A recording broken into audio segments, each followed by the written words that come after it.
அனைவருக்கும் வணக்கம். தமிழ் பாடத்தில் 11ஆம் வகுப்பு இயல் 1ல் கற்பவை கற்றபின் என்று சொல்லக்கூடிய பகுதி. அதில் இன்றைய பதிவு துணைப்பாடம் 6ஆம் திணை என்று சொல்லக்கூடிய துணைப்பாடத்திற்குரிய கற்பவை கற்றபின்.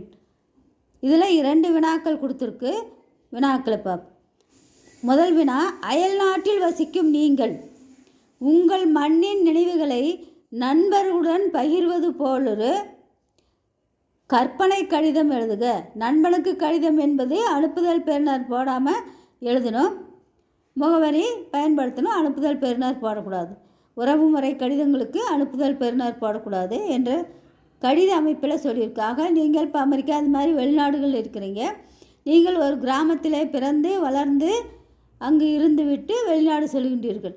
அப்பொழுது உங்களுடைய கிராமத்தினுடைய பெருமைகளை நண்பர்களுக்கு எடுத்து சொல்லுவதைப் போல கடித வடிவில் கருத்துக்கள். இது கடித அமைப்பு.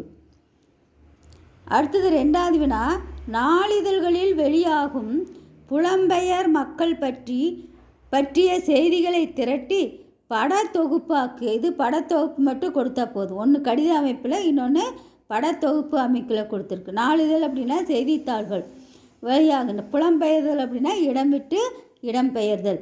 தாங்கள் தங்கியிருக்கின்ற தாய்நாட்டு பகுதியை விட்டு பிற நாடுகளுக்கு செல்லக்கூடிய ஒரு பகுதி தான் புலம்பெயர் என்று சொல்வது. இந்த பகுதிக்குரிய 2 பகுதிகளுக்கும் உரிய முதல் வினா கடிதம், அடுத்த வினா புலம்பெயருடைய மக்களை பற்றிய செய்திகள். 2 ஒரே பதிவில் பார்ப்போம். நன்றி, வணக்கம், வாழ்க.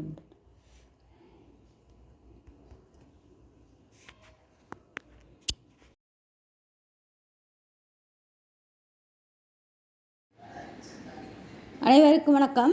தமிழ் KSR சேனலில் 11ஆம் வகுப்பு தமிழ் பாடத்துக்குரிய கற்பவை கற்றபின் என்று சொல்லக்கூடிய வினா விடை பார்த்துக்கிட்டு இருக்கோம்.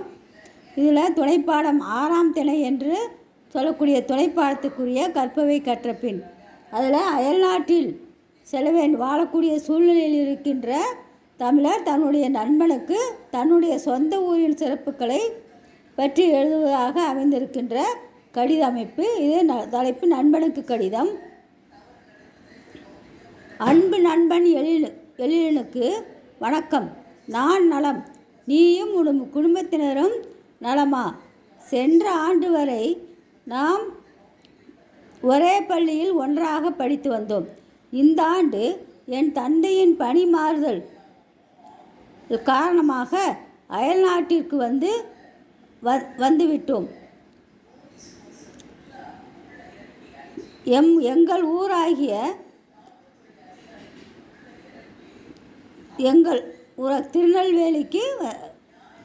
ஊராகிய திருநெல்வேலி தமிழகத்தின் பழமையான நகரங்களில் ஒன்று.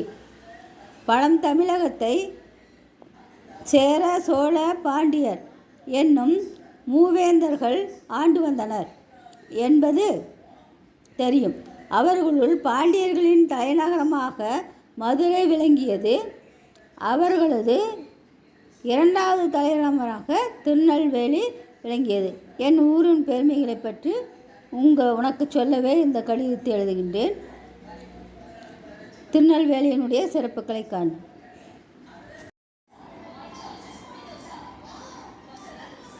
திருநெல்வேலி பகுதியை வளம் செழிக்க செய்யும் ஆறு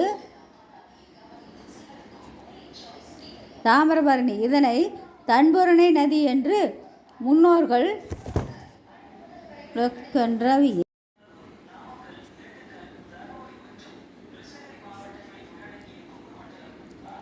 திருநெல்வேலி பகுதியை வளம் செழிக்க செய்யும் ஆறு தாமிரபரணி ஆகும். இதனை தன்பொருணை நதி என்று முன்னர் அழைத்தனர். இது பச்சையாறு, மணிமுத்தாறு, சிற்றாறு, காரையாறு, சேர்வலாறு, கடனா நதி என்று பல கிளை ஆறுகளாக பிரிந்து திருநெல்வேலியை நீர்வளம் மிக்க மாவட்டமாக செய்கிறது. திருநெல்வேலி மாவட்ட பொருளாதாரத்தில் முதன்மையான பங்கு வகிப்பது உழவுத் தொழில். தாமிரபரணி ஆற்றின் மூலம் இங்கு உழவுத் தொழில் நடைபெறுகின்றது. இங்கு குளத்து பாசனமும் கிணற்று பாசனமும் கூட பயன்பாட்டில் உள்ளன. 2 பருவங்களிலும் நெல் பயிரிடப்படுகின்றது.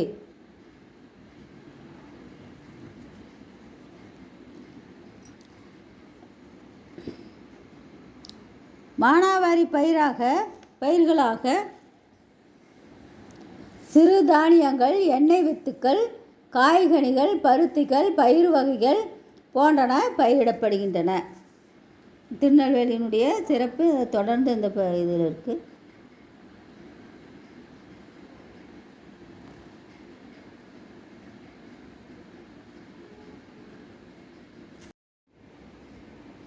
திருநெல்வேலி பகுதியில் சேரமான் தேவி, கங்கை கொண்டான், திருமலையபுரம், வீரபாண்டியப்பட்டினம், குலசேகரப்பட்டினம் போன்ற ஊர்கள் பண்டைய வரலாற்றை நினைவூட்டுவனவாக உள்ளன.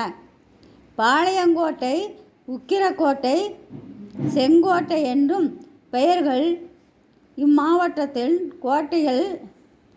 கோட்டைகள் பல இருந்தமைக்கு சான்றாக விளங்குகின்றது.